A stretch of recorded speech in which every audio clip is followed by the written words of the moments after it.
Mixing bowl తీసుకొని అందులో 1 cup Bombay రవ్వ వేసుకోవాలి. కడిగి పక్కన పెట్టిన అటుకులు,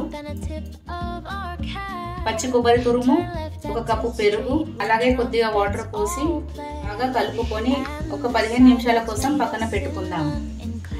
రవ్వ నానేంత వరకు ముందుగా చట్నీ ప్రిపేర్ చేసుకుందాం. వేయించి పెట్టుకున్న పల్లీలు, పచ్చి కొబ్బరి, 5 పచ్చిమిర్చీలు, జీలకర్ర, 4 వెల్లుల్లిపాయలు, రుచికి సరిపడా సాల్ట్, కొద్దిగా వాటర్ పోసుకొని మిక్సీ పట్టుకుందాం. మిక్సీ పట్టిన చట్నీ ఒక గిన్నెలో వేసి తాలింపుకు ప్రిపేర్ చేద్దాం.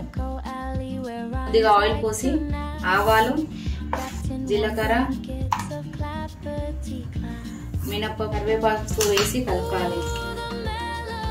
తాలింపు రెడీ అయ్యాక చట్నీలో పోసుకుందాం. చట్నీ రెడీ అయ్యాక 15 నిమిషాల పాటు నానిన మిశ్రమాన్ని ఒక మిక్సీ జార్లో వేసి కొద్దిగా వాటర్ పోసుకొని అందులో మిక్సీ పడదాం.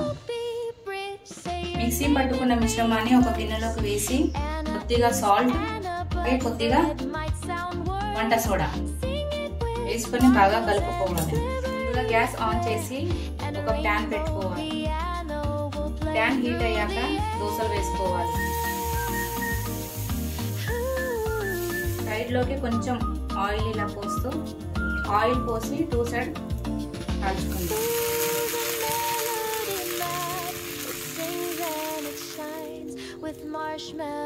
ఈ దోసలు పిల్లల స్నాక్స్ లో మనం చేసుకోవచ్చు.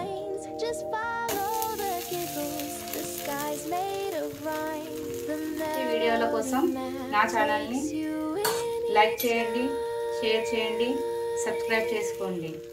అలాగే మీకు నచ్చినట్లయితే కామెంట్ చేసి చెప్పండి.